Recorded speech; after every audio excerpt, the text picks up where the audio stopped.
have back our regular guest, Kvelduflr Gundarrson. And tonight we're going to talk about basically the topic of leadership, and we're probably going to concentrate on Heathen or Ancestral leadership, but some of it will carry over into leadership in general and leadership in the overall pagan community probably as well. And I thought for a start that what we might start with is, Kvelduflr, how did our ancestors see leadership, and kind of what did that entail? Our ancestors had a wide variety of concepts of leadership, which I think one could say that they boiled down to power, to effective power, as exerted through a number of different realms. I think later on we'll probably talk a bit more about the concept of the sacral king or of the local leader as also a religious figure, as we saw in Iceland, particularly before the conversion. It also extended to power in the physical world. A leader was expected to be able to defend his or her people physically, to actually be able to command or at least to effectively send armies out. There was probably historically less of a focus on economic leadership, on economic management for the country or area in which one was a leader, simply because, the economies were by and large, a great deal more diffuse. You couldn't really wreck it unless you went to extreme lengths, major taxation, major draining of resources for a purpose that brought no particular good to the country. One might think of things like the damage that paying the Danegeld did to England, for instance, or a bit later in post-conversion, the economic destruction of England to pay for Richard I's crusade. Generally, a leader, I suppose we could say, was somebody who could arrange things so that you were better off following that person than you were without them. Now, one of the most crucial functional elements was the element of personal loyalty. And this is another point where it's important from a modern perspective to realize that our ancestors did not think of loyalty in quite the same way we did when one is talking about a group or a nation or, for that matter, a religion. The loyalty was almost always something that you would express towards a person. For instance, a Norwegian of the 10th century or so would not. They might serve King Harold. They might be utterly devoted to him, but they wouldn't necessarily be dedicated to the concept of Norway must be united. It's crucial to unite our country and become great. They wouldn't think that way. Wouldn't that have been true overall of most of Europe in going into the Middle Ages, even after the conversion? To some degree, but I think significantly less so.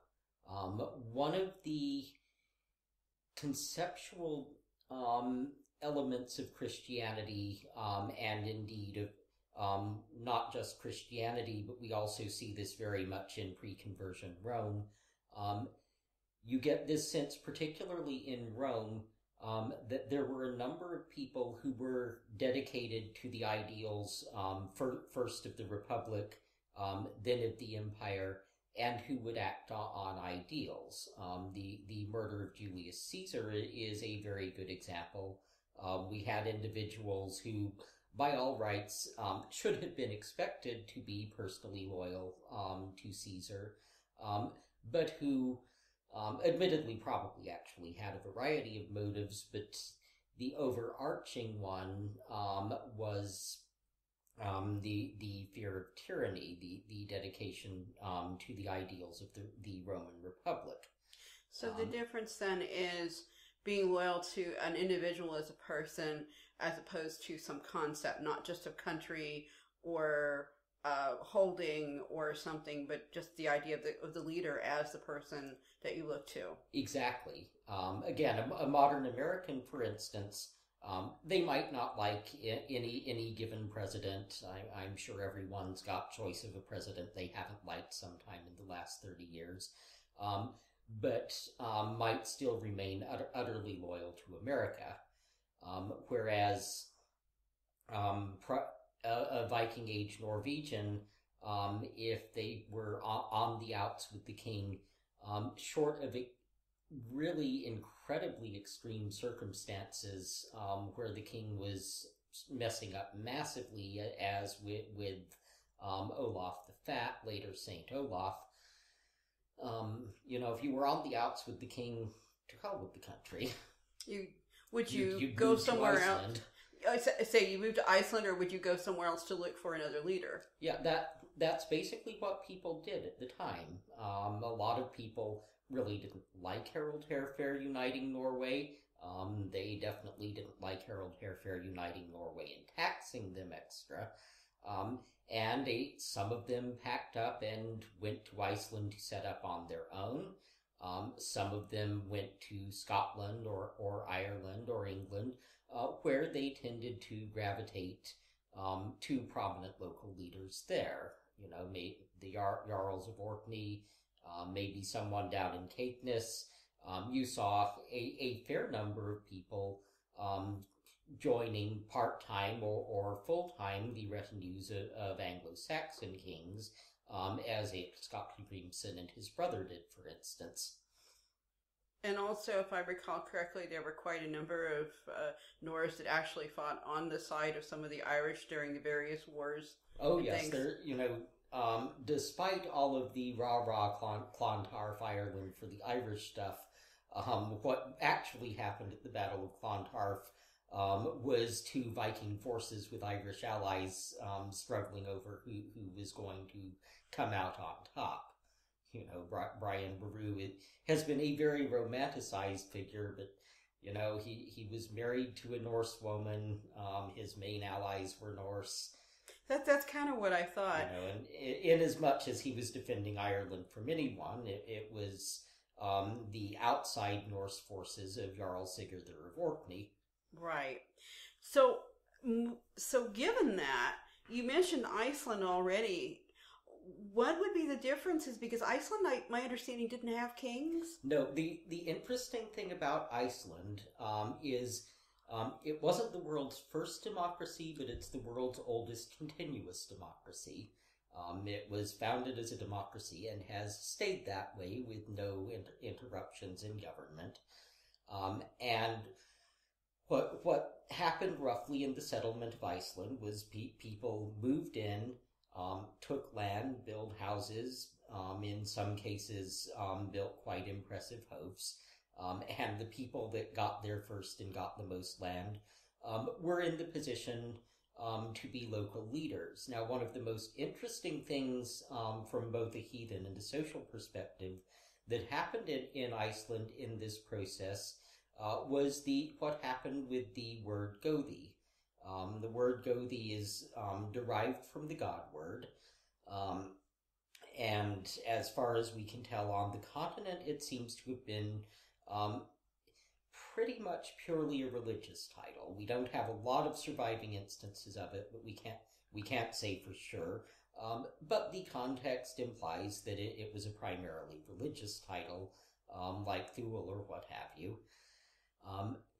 In Iceland, partially, I think, because some of the first settlers were themselves very religious, had very strong family religious dedications. You got the hofs built. The people who were the big landowners were also the people that owned, maintained, and indeed occasionally asked for donations of one degree or another to keep up the community hosts, the temples, and functioned as Godhis in the sense of religious leaders. But because they were also the people with land, with power, with money, the term came to mean equally secular leader, person who was locally politically powerful. And this was so thoroughly socked in by the time of the conversion that the term Godhi continued to be used as a secular title long after the conversion.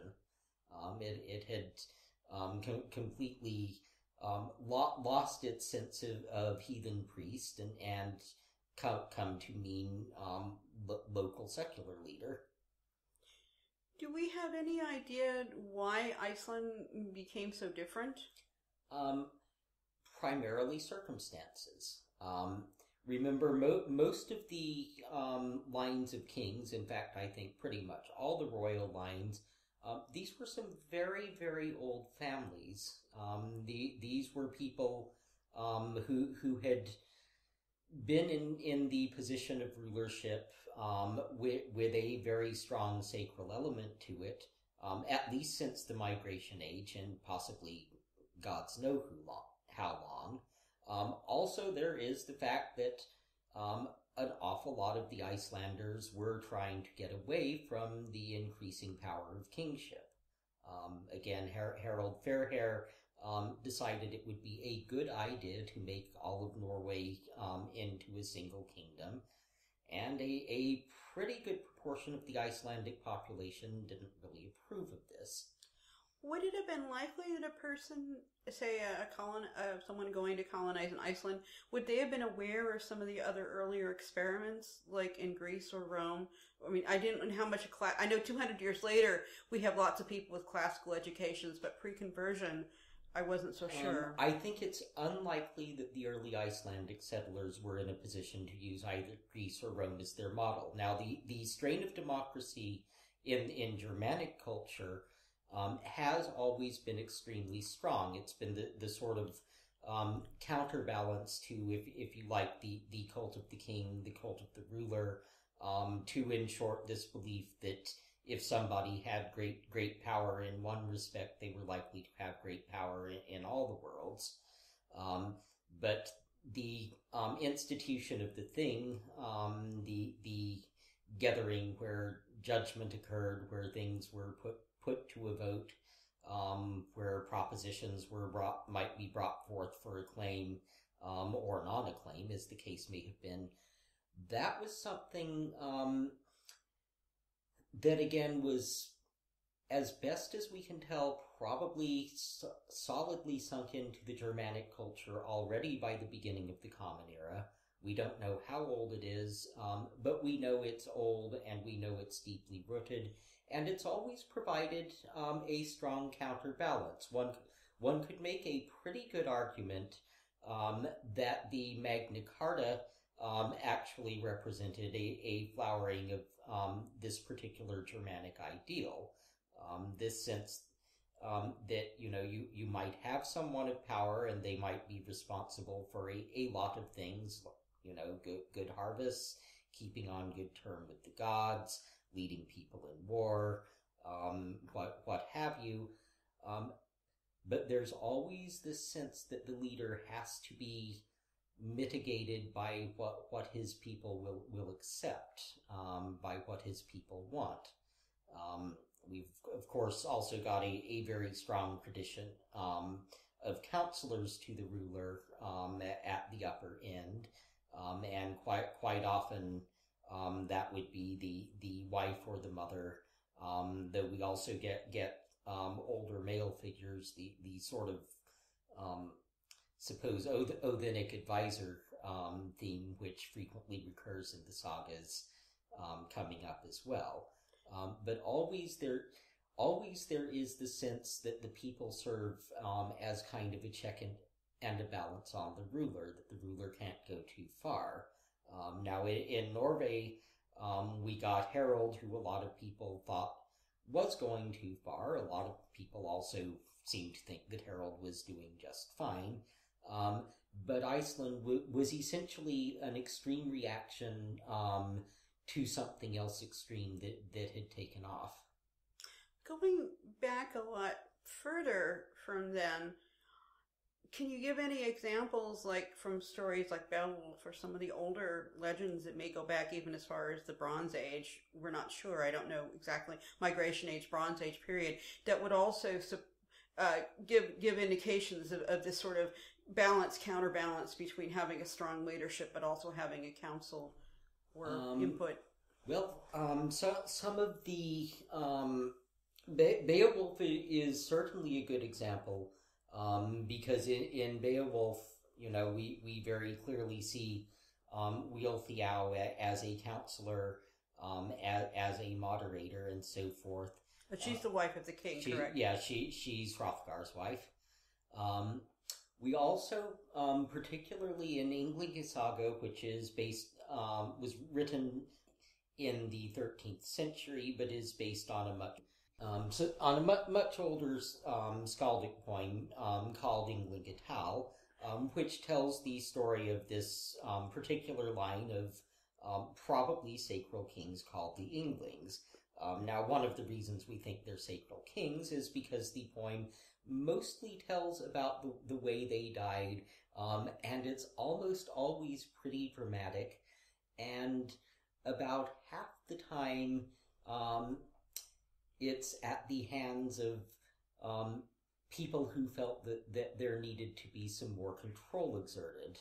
We have at least one example, for instance, when the harvest has been bad, when the people exercise their right to sacrifice the king for a better harvest. We have our share of reactions, rebellions. I've got in the back of my head, I'm hearing the end of the original Wicker Man movie where Sergeant Howie goes, "Next year, if the harvest fails, they'll come for you." Yeah, and there obviously was a certain element of that, at least in earlier times and conceptually. That's really very interesting. Well, you mentioned a little bit already about the sacral kingship, but why don't you talk a little bit more about that? The Ynglings are a great intro to that. The Ynglings are a really good example of that, because most of these kings seem to die as sacrifices in one way or another. And quite specifically, it's been argued that the imagery suggests that they're sacrificed to Freya. Certainly the Ynglings are descended from Yngvi Freyr, Freya's brother. They have this strong Vannic connections, but we have, for instance, a king who takes a wife by force and she strangles him with her golden necklace. We have the death of King Adils, of unfortunate misfame from the saga of Hrolf Kraki. Really, historical antagonists to quasi-legendary heroes seldom come out well in these sort of things, as I'm sure Morgard would be happy to tell you if he were here right now. But anyway, Adils was certainly a historical character. He's buried in the Middle Mound at Old Uppsala. And it came to pass that when he was a great horseman. That's the other thing that survives. He was a fantastic rider, very fond of horse breeding, and Winter Nights, which is the autumn harvest and slaughter feast, and is particularly strongly associated with the Vannic gods. He was riding his horse around the Hof at Uppsala as part of the festivities, and in at least one version, it's, I think Ynglinga Saga, again written much later, blames it on a witch, but his horse stumbles, he falls off, he breaks his skull against a stone, which looks very, very suspiciously like saying the goddess has claimed her offering. Freya has claimed her offering here by female supernatural influence at this most appropriate time when sacrifices were made to the Vannic powers, and especially the female powers, One of the alternate names for this feast is the DCS4097, the blessing of the goddesses or noble ladies, if you like. So you see this going on with the Inglings. You see sacrifices to bring back the good harvest. You see, in a sense, the sense that these people are somehow a little bit special. And the Inglings were a special bunch, all right. So they were chosen by birth order, or do we know, or were they elected? Yeah, there wasn't a sense of primogeniture as we see it later.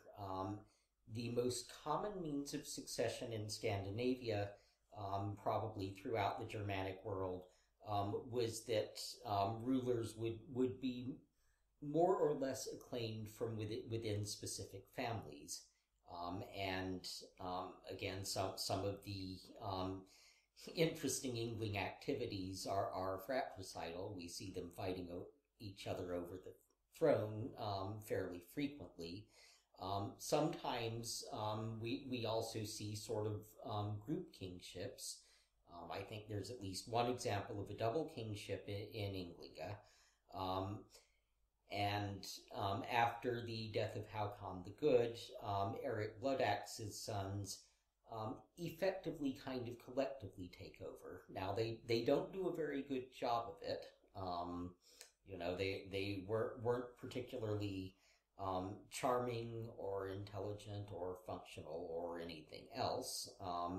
And they were Christians and destroyed the Hofs. And Eyvindr Skaldespitler, who is one of the other great poets of the Viking Age, wrote a really snarky poem saying, things were fantastic when Håkon the Good was on the throne and doing all the things he ought, but now these hoof-burning jerks have come in, and there's not a herring to be seen by shore, and we're getting snow at midsummer and have to bring our cattle in like the Sami in the summertime, and so forth, because the king was responsible for that too. Now, Håkon the Good was an interesting example of, I suppose, how far one could and couldn't go in that regard. Håkon the Good was fostered in England as a young man and converted to Christianity there. And he came back to Norway with, funny ideas he'd picked up in England. Fortunately, not the psychotic version, such as Olaf Tryggvason and later Olaf the Fat would have demonstrated, but certainly sufficient to make trouble. And the saga of Håkon the Good in Snorri's Heimskringla describes a feast where we really see this presented in a very interesting way. It's a seasonal feast, a ritual feast, and all of the more or less top nobles are there. And the king is expected to do certain things. He's expected to lead the toast to Freyr and Njörður for good harvest and peace, to Odin for victory, and so forth.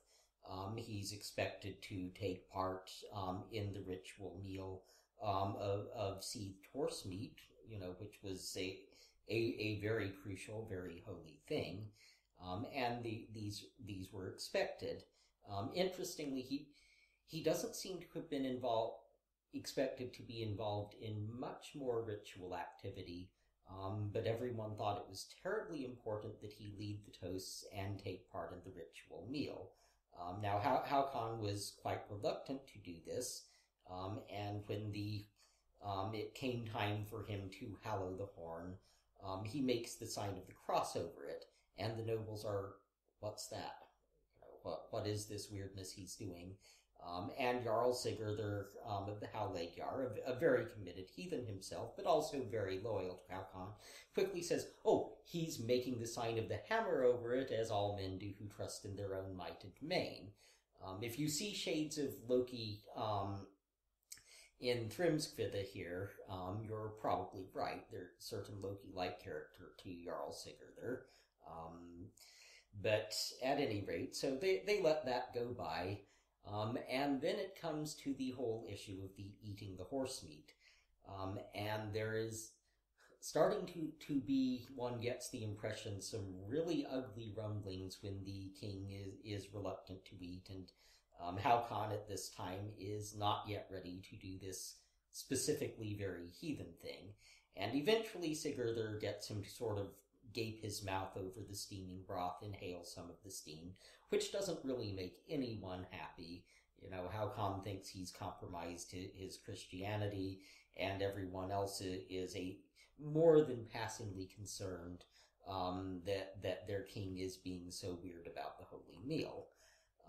But Sigurdur manages to kind of smooth it over, and eventually Haakon, you know, the light finally comes on, and he forgets the Christian thing, goes back to being a good heathen, gets, in fact, very, very nicely welcomed into Valhalla after his death fighting the sons of Eric Bloodaxe, and there is Eyvindr Skaldespitler wrote a poem about this, which, in my opinion, is probably the best single work of literature from the Viking Age. It's absolutely tear-jerking.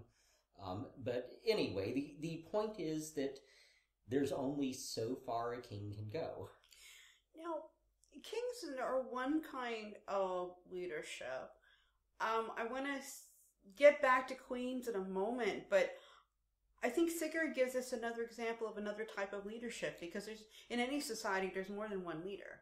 Yes, and the Haloga Jarls were effectively, after the unification of Norway, they had the title Jarl, and they paid their taxes and supported the main king. But they were effectively by way of being the kings of their local area up there in North Norway. And they were an interesting bunch. We see a strong dedication to Odin. I believe statues of Thor are mentioned. And they've also got a pair of family Disir, family female spirits, who appear to be ancestras and who have the big statues in their temple, who communicate with them, help them out at need. And if it had not been for the conversion, or if it had been the Haloga Jarls rather than Harald Hairfair that got the idea of unifying Norway, we might know these two women as major goddesses. As it was, they remained fairly localized, and, eventually the family was nominally Christianized. Interestingly enough, the Haloga Jarls were also believed to be descended from the gods. In this case, they were believed to be descendants of Odin and Skadi, presumably after she split from Njörður. Odin strikes me as a better match for her too, but there you are. Now, one does see this constant theme of descent from the gods in the families that become kings, major chieftains, what have you. It's fairly important, but also fairly common because, Odin got around. Yeah, he really did. He got around. Anyone who's related to the royal family of England, for instance, is descended from him through the Anglo-Saxon kings whose genealogies mostly go back to Odin and so forth, including me and about 3 billion other guys out there. My question, though, too, is, okay, but they're still leaders. They're still, almost small miniature kings, almost. Not necessarily small, but kings of their local area. Yeah. But on when you go down further in levels of society, the concept of leadership among the Nords and the Germanic people, is it primarily a combination of a person shows this ability and other people acknowledge it and choose to follow them? That seems to be a large part of it. Again, it depends on where you are, how organized things are at your particular time period. If we go back and look at Beowulf, for instance, Beowulf is obviously, by the time he's slain Grendel and so forth, he's a more accomplished person, a more accomplished leader, and apparently a more charismatic figure from what little we can tell, than his king. But he's put himself at his king's command. He has this loyalty. The more centralization we get, the more we get people being kind of subsumed into service. But presumably Beowulf would have also had his own small household or war band or something. He would almost certainly have had his own lands, his own band. One doesn't get the impression. Well, it's hard to tell from the poem, but my personal guess, given his position, was that he would probably have had his own land, would have been more like our model of the medieval feudal noble. Yeah. I mean, it's possible that he simply lived in the king's hall as a member of the family. And we do get one of the interesting things that we do see, particularly later on in the Viking Age, is these sort of very accomplished full-time bodyguards, these huskarls. And they're effectively following the leader. And they are effectively, again, personally loyal to the king. Right. You have been listening to part 1 of Cat's Eye on the Future. We'll return to the show right after these short messages.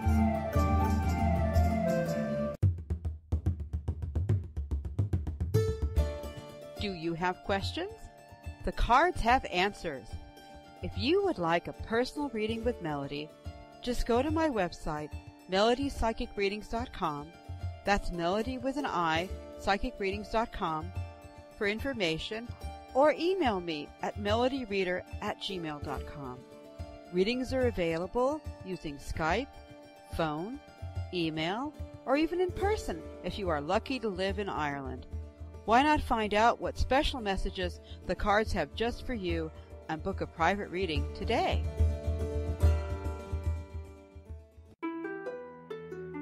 We now return to part 2 of Cat's Eye on the Future.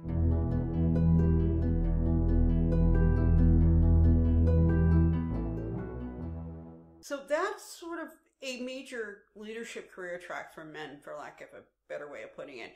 What about women? Because when you mentioned the sons of Eric Bloodaxe, I immediately thought of their mother, for example. Yes, and there's a few different models for female rulers. By and large, they seemed more inclined to...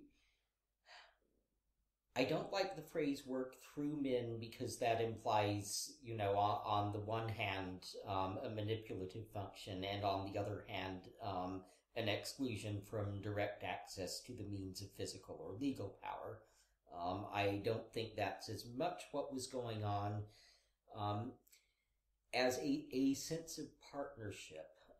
Now, it was very common, at least as far as we see in the sagas, for the mother of a grown son to essentially be the brains and the main decision maker in the family.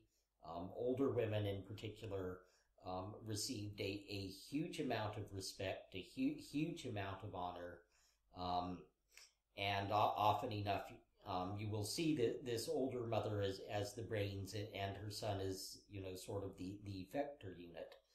He might go out and fight it, or prosecute a lawsuit or whatever, but he would pretty much be doing what mommy told him. With married couples, I think one sees a slightly more egalitarian situation, although there is a strong sense that when it comes down to the most important decisions, the decisions involving things like family honor and such, that the women of the family are the final arbiters of it. And that would apply to countries as well. We see, for instance, Sigrid the Proud and Olaf Tryggvason, and Olaf attempts to court her, does a terrible job of it, insults her and her religion when she tells him that, well, no thanks, heathenry was good enough for her ancestors, and it's fine with her, although he can believe what he likes, that's no problem. Olaf said something untoward, and things went downhill from there, and she felt moved to just get all of her relatives and friends and neighbors together and go kick his butt. Was she a queen in her own right? I believe she was. I'd have to check to be certain, but I think that she was. Because one of the things that I've noticed in some of the really recent archaeology that I've been seeing is at least a couple of burials that look like women as religious figures. Yes, one of the things, there's a couple of different interesting things going on there. One thing that's really interesting is that when you look at the distribution of grave goods in continental Scandinavia, women's in particular get better as they age. Men's tend to go downhill. Men seem to have lost a certain amount of their clout as their physical prowess declined. I think probably because male leaders were really more very much expected, among other things, to be war leaders, whereas this was not a requirement for female leaders. But yes, you see a very strong association with women as religious or magico-religious figures. The Oseberg burial is probably our most spectacular example of this. And the older woman in Oseberg is an interesting character indeed.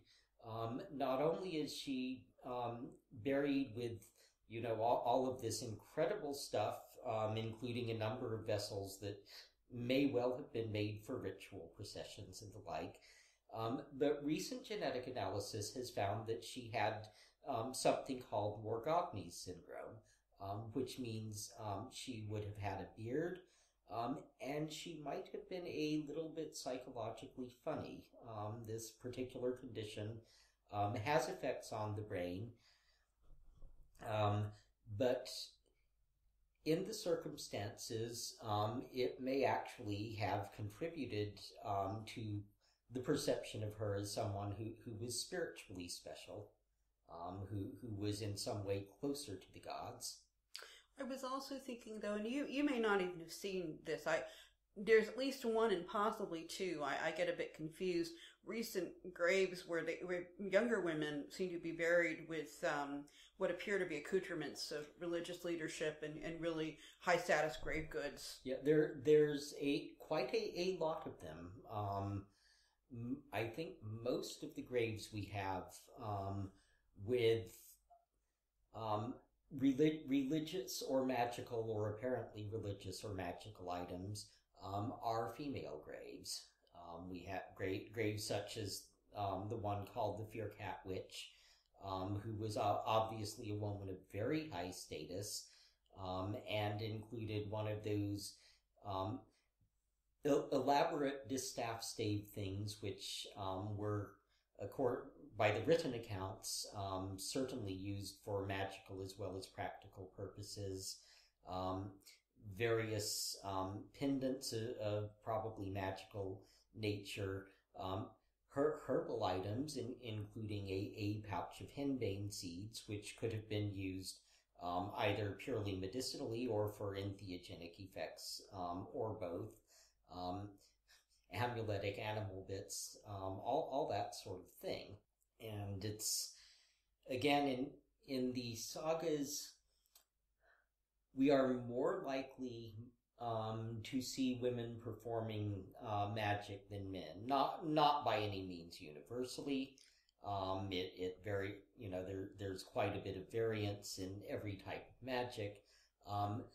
But women do seem to have at least a slight predominance in the spiritual field. Now, in Scandinavia, we don't seem to have anything comparable to the continental Veleda that Tacitus describes.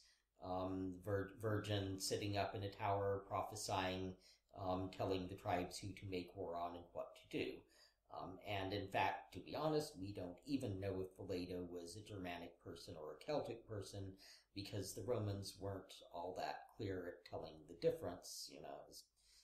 They're both were available in Germania, which is one of the things that makes that text harder. So we don't seem to have any, I guess, clear evidence of dedicated full-time priestesses, or priests for that matter. That was going to be my next question, do we have evidence of full-time clergy? It's very dicey. We get these hints that there might have been, particularly in the large hofs at places like Uppsala and Trondheim and such. There almost certainly had to be somebody running the hof in Trondheim full-time, because it had a large herd of holy horses. Obviously somebody was looking after them. Likewise at a large center like Uppsala, you would expect there to be full-time personnel involved with it. Unfortunately, such descriptions as we have of the actual usual function of hofs are from Iceland, where really nobody could afford to be full-time temple personnel. You had rich families who basically looked after the family hof, let other people worship there. What about the Greenland seeress? She's an interesting figure herself. One has to wonder what she did as a day job. Greenland, it really didn't have the people or the surplus, to support someone just wandering from farm to farm, getting well received. There's no way she could have kept that up 24/7. There just weren't enough farms with enough surplus for her to spend all her time running around from farm to farm, being guested and treated well. So she obviously had some sort of day job. But she was obviously a special person, and I think one of the most interesting things about her is that Greenland was also an anomaly as Norse culture went. An anomaly in a lot of ways. It was settled via Iceland. Like Iceland, it never got around to having kings. The closest they came was more or less social leaders, which were later effectively replaced by the Christian bishops and church personnel, who became, for all practical purposes, the leaders. But in that space of time, even between the settlement of Greenland and the conversion really socking in and possibly continuing some time after the conversion had socked in, because of the physical circumstances, the climate, the geography, and the vastly increased dependence on hunting for a living, particularly hunting large, dangerous sea animals, Greenland almost seems to have been gotten about halfway to re-evolving shamanism, which the Nordic people had not really seen since they discovered agriculture. When you're an agricultural people, you don't need a shaman. You're stuck in one spot. You've got your land. You need gods that will bless you and help you where they are. When you're hunters and gatherers, migratory, you need shamans who can talk to the spirits, the animals, what have you, tell you where the caribou are going to be migrating or when the salmon are going to be running, and all those things that you really, one, need to pay attention to, and two, can do something about. So the Greenland seeress seems to be part of this partial re-evolution to something that had never previously existed before and hasn't existed since and still doesn't exist to this day, a Norse shamanism. I suspect pretty strongly, in fact, that if it had not been for the conversion, eventually we would have gotten back to Greenland to find people of Northern European or mixed blood, living in a manner very similar to their Inuit neighbors, practicing basically a shamanism with Norse names, a Norse descended language, but something very different from the religion of continental Scandinavia. Now, I have a question. Again, just speculation, but I found recently when I was doing some reading on Ireland, that in Ireland in the 18th and 19th century, some folklorists recorded this, both older men and older women who went around from village to village and were always put up in somebody's house. And in exchange, they did a combination of housework, and they either, with women predominantly, they arranged marriages and also did a certain amount of future telling, and with men, their specialty was prophecy. And so if you were hosting the wise woman or the wise man or the marriage broker or the fortune teller, you not only got this extra sort of pair of hands, but you got lots of people coming to your house bringing gifts and things, some of which went to the fortune teller or the wise woman, but others that stayed with the house. I'm wondering if there might have been some kind of arrangement like that. We're going to the different farms and things. It actually helps the economy. I think to some degree it did, but again, I don't think that Greenland ever had enough people to sustain this as a full-time deal. Well, and it would make sense too, because if they were sort of reverting or redeveloping shamanism, in shamanic cultures, you have very, very few specialists that do it full-time. Yeah, they just can't support that. You're also a hunter, or if you're if you're a young person, you're a hunter or a housewife or something, and not a housewife exactly, but you're maintaining the hearth. And if you're in gathering, and if you're an older person, you're still chewing the hides or watching children, whatever you do. It comes down to the fact that to have specialists, including spiritual specialists, you need surplus production.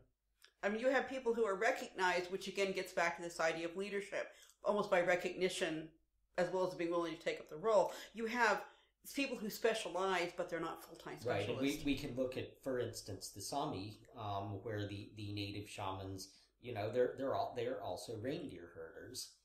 It's just that they have these other things they can do as well. And from what we see, from what survived, by and large, at least in Iceland, it seems to have been the case that everyone who was a serious magical practitioner or religious leader up until the conversion also had a day job. Yeah, it would certainly make sense, because I think you'd almost have to get to the level of Uppsala or Trondheim before you get a lot of full-time people, because even, for example, the house we live in here in Ireland was a rectory that was built in the late 18th century. It used to have 600 acres with it. It no longer does. We have like 6 or 7. But it had 600 acres because it was expected to be a self-sustaining unit, with the minister not only ministering to the gentry, but also maintaining the farm, and not necessarily farming with his own hands, but maintaining all the agriculture and animal husbandry and everything that went on. Yeah, we hear about the holy horses at Trondheim, but I think it's probably also very likely that any other large holy centers, large places, would have had their own herds, would have had at least a degree of self-sufficiency. Certainly there were people who probably made a very good living doing religious or votive art. We have these little deals called kortgabbers, which are these little stamped bits of gold foil with various images on them, but nobody can quite agree what any of them are meant to be, because unfortunately none of them are labeled. But everyone seems to be in reasonable agreement that these were holy or otherwise ritually significant images, and there are huge numbers of them. They seem to have sometimes been used as in votive deposits. it's been suggested that they represented a sort of temple money kind of thing. We don't think they were used in ornamentation because we don't have any of them that show signs of having been fastened to clothes or what have you. But somebody very, very skilled was obviously making a pretty good living pumping them out. Well, and that would fit with, just the overall scheme of things, that people having possibly even household industries, making things that there's a market for that people want. And if they want religious items, well, I mean, all you have to do is go to a modern big religious festival. And again, I often think, even though it's not the same religion, I suspect that if you want to see what religion looked like in the Middle Ages, there's two places you can go. One is parts of South America, particularly around Christmas time when they have the huge processions through the streets. You get some of it still in Southern Europe, but India, I suspect, is where you see a lot of it. In India, everybody makes little little things to hand out to people and to sell and make money. And of course, the creators of the Gundarrs, it's entirely possible that these were people who made their living as mundane jewelers and got that's what I would commissions, got the opportunity. It's once you of course, particularly in a very image-heavy polytheism, it's very, very difficult in hindsight, unless there's actually a significant runic inscription or something, to tell an aesthetic piece from a vaguely religious themed piece from an active amulet. Well, that's what I was thinking. That's when I also was going to, with the comparison to even modern India, where you have people who, they're a potter, well, they make things for the household. Yeah, they make things to trade it. They often one of the things that's often come up, for instance, with the Bracteates, these migration age, roughly 5th, 6th century, stamped gold pendants, started out as imitations of Roman coins with the imagery reinterpreted in a Germanic context, and developed from there into quite a wide variety of probably magico-religious images. A number of them have runic inscriptions, some of which are most definitely meant to bring spiritual advantages, some of which are utterly incomprehensible, and it's been a raging debate, and will probably be a raging debate 1,000 years from now until we develop a time machine and can go back and ask the maker what they were at, as to whether some of these unintelligible ones are mystic combinations of staves being used for magical effect without, concern for whether they meant anything when vocalized, or whether the Bracteate maker was in fact just dyslexic, hadn't a clue, and wasn't paying attention when he copied down whatever runic inscription the client had asked for. There's a great story, a pattern in one of my knitting books on historical knitting, and it was a pair of socks from the Islamic world. The Islamic people may have developed knitting and had it very, very much earlier than Europeans. And it's this beautiful pair of socks, and it's copied from the one in the museum, the pattern exactly. And a woman bought the book and made the socks and was showing them to her next door neighbor, who was a Muslim. And the woman said very politely, the neighbor said, they're very beautiful, but of course I could never wear them. And the woman said, well, why? And she said, because they have the name of Allah written on the bottom of the feet, and it is not permitted to walk upon the name of Allah. And she said, but this came from a folk museum, and it's the patterns from the book, and the woman who wrote the book, when she did the second edition, had the modified pattern saying that obviously the person who had done the socks could not read. They had simply copied this beautiful pattern of writing and calligraphy on the bottom of the socks, because they were made around, early in the Islamic period. Now, I know that the Norse did tend to be much more literate, but I do have to wonder if maybe there was a certain amount of illiteracy copying and going also, on. In the Viking Age, literacy was very widely spread. We don't know what state it was in the Migration Age. So the Bracteates are Migration Age. Bracteates are Migration Age. On the other hand, there's been a couple of what appeared to be nonsense inscriptions that actually turned out to be scrambled words and make a great deal of sense when they were unscrambled. Because one of the things that is most characteristic of the Norse was they just loved brain puzzles. Despite popular culture and, rough, tough Vikings with not a thought in their head and, an axe will smash through any problem.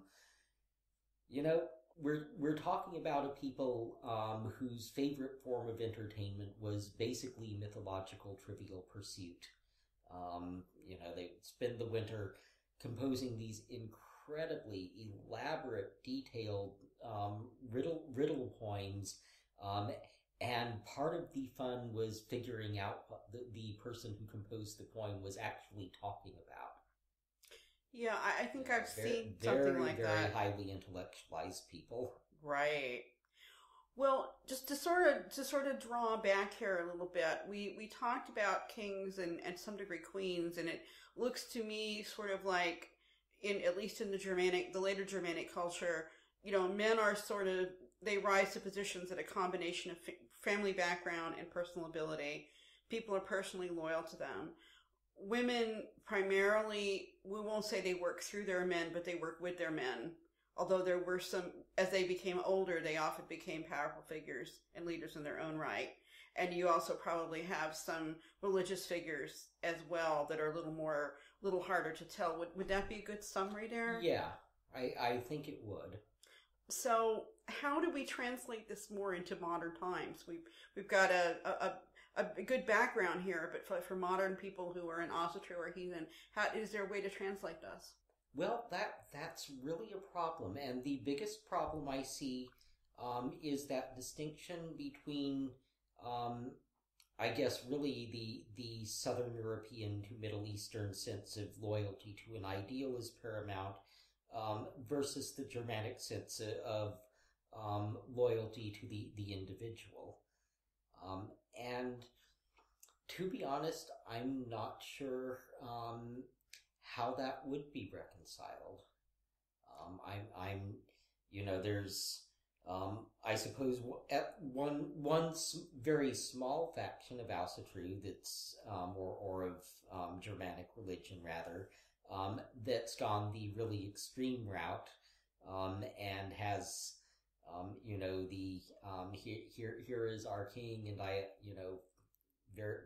this very hierarchical setup, with the personal loyalty, and is attempting to kind of culturally turn the clock back to create a sort of psychological, if not technological, heathen amishry. I'm not really sure that's going to work. It's an interesting effort, but I'm not sure how constructive it is, especially given how much we totally don't know about what our ancestors were doing at any given time. On the other hand, it's hard to see the sense of idealism that is people raised in the West, we take for granted, we tend to consider a superior sort of idealism. It's hard to see our ancestors really seeing much in it. One of the interesting things that really stands out in the stories of attempted conversion is the sense that guys like Radbud of Frisia, women like Sigrid the Proud, they don't refuse to convert because they're, upholding their cultural ideals or their national independence, or what have you. Generally, it comes down to, where are my ancestors? I expect to be with my clan. I am loyal to my clan. Radbud's story in particular, because Radbud's king, he's king of Frisia, back in more or less migration age, a bit post-migration age. And, the Christians have been coming to his court and talking at him, and they've got him all ready to go into the church and be baptized. And, as the story tells it, Radbud's, got one foot on the way in and says to the priest, and so what about my ancestors? I'm getting baptized, heaven, all very good and well. Will I see them in heaven? And the priest, being a complete idiot, says, they were pagans, they're all burning in hell. And Radbud says, well, I'm not having any of your religion if it's going to separate me from my beloved ancestors. Bye, guy. Get out of here. Hit the road, Jack. That's really, I think, a very, very good description of the situation. But what I'm also thinking of, though, is do you have any advice, or can we extrapolate anything, like for someone who, he or she who is like becomes the boss in their office, or is the leader in a local sports team or something? Are there any ways in which the heathen idea of leadership can be reflected in the person who is themselves a heathen? Now that is a much more potentially fruitful field of discussion, because when it comes to the personal bonds, we have a lot of examples, a lot of discussion of what it takes to be a good leader. And being a good leader means, first of all, generosity. You're open-handed to your followers. Ring giver was a common term for a ruler, for a leader of some sort. And in return, the people that receive gifts from you, they're expected to be loyal. There's a great scene at the end of Beowulf. Beowulf's one truly loyal follower, Relof, is having a go at the guys who stayed behind, who weren't going to go fight the dragon, because they got all of these rings and good stuff for Beowulf, and then they weren't there when he needed them. And of course, if you try to work this into modern politics, I think they call that bribery. But that wasn't the way our ancestors saw it. It wasn't as simple it wasn't as simple as we'd see sort of quid pro quo. It was a case of there was this bond of loyalty which was symbolized, which was recognized by receiving the gifts, but once you accepted them, you also declared your loyalty, and this was a very, very serious loyalty, all the way up to and including dying for or at need beside the person to whom you had this bond. You expected a leader to be generous, but there was also this expectation of reciprocity. It's a wonderful example of it in Hrolf Kraki's saga, actually. Hrolfr is visiting, I believe, poor Athels, in fact. And there's this little serving boy who sees Hrolf Kraki and says, but I'd expected him to be like a big muscular guy, and he's just a stick of a fellow. Hence the Kraki, this stick or stick-like ladder. And Hrolfr says, ho ho, you've just named me, you're expected to give me a gift with the name, as this was apparently the custom. And, the guy's a scullion, a pot scrubber, he doesn't have anything. So Hrolfr says, well, he who has will give to him who has not, and he gives the kid a gold ring, and the kid promises to avenge him, and, all of the greatest heroes of Hrolfr's band are sitting around going, ho ho ho, yeah, little scrawny potlicker, never trained to military, he's going to avenge Hrolfr, right? Well, as a matter of fact, after Hrolfr was killed, he did. The husband of Hrolfr's sister, who had been primarily responsible for the killing, called for any of Hrolfr's men who still survived to swear to him. And no one would until this little pot boy, Scullion, came out, and the guy was willing to take anyone at this point. And the kid says, well, Hrolfr always gave us the hilt of the sword to swear on, and the guy gives him the hilt of the sword, and wow. Yeah, so, but again, the gift is the symbol there. Yeah, it's killed in the next minute, of course. Of course, yeah, but he does. The point is, he accepted the gift. He accepted Hrolfr as his leader, and he managed to carry out this rather impressive deed. That story also gives a hint, at least, of a part of being a leader is respecting people, great or small. Exactly, and that's that was the next thing I was going to get to. Because this again is something that comes out over and over again, is that if you're a leader, or a ruler, or another noble figure, it's really, really a good idea to show respect to everyone. You know, on the one hand, you never know what they might end up doing for you, and there's also a sense of maybe it's just the right thing to do. And you see this again in Hrolf Kraki's saga, with the hero who is later called Hjalti, who starts off, you know, carrying plates and licking pots and what have you, and he's being tormented by some of the rougher elements in the hall.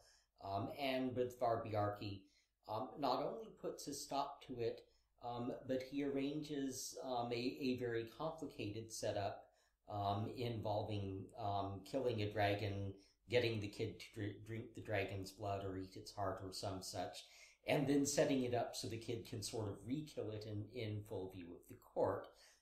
And this actually makes the kid into a major hero, one of the best in Hrolfr Kraki's band, in fact. So are there any other attributes that you can think of that would cross over? Yeah, open-handedness, respect, and setting an example is actually one of the biggest ones. One of the things that really shows up is that when things get strange and hairy and difficult, the leader is expected to be the first one in.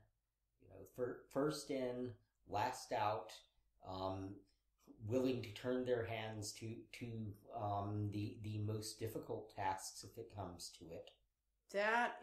I think that's a great note to sort of sum up and end things on. I think if everybody who is a leader in any capacity, even if it's just the manager of your local library or, you know, in charge of a scout troop or whatever, being an example is a big part of this. Being an example and remembering that loyalty has to go both ways.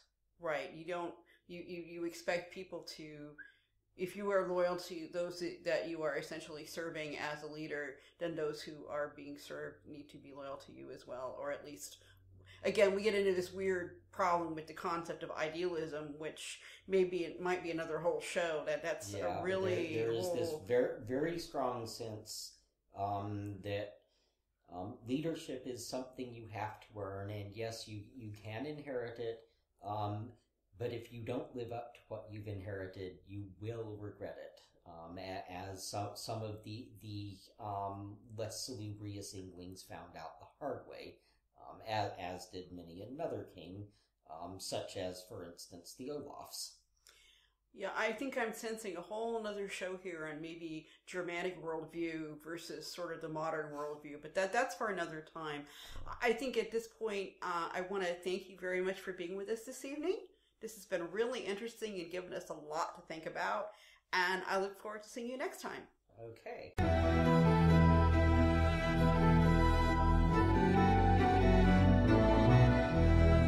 You have been listening to Cat's Eye on the Future, the show where we take a look at what's coming up in your world and your future. Join us again next time for another episode of Cat's Eye on the Future.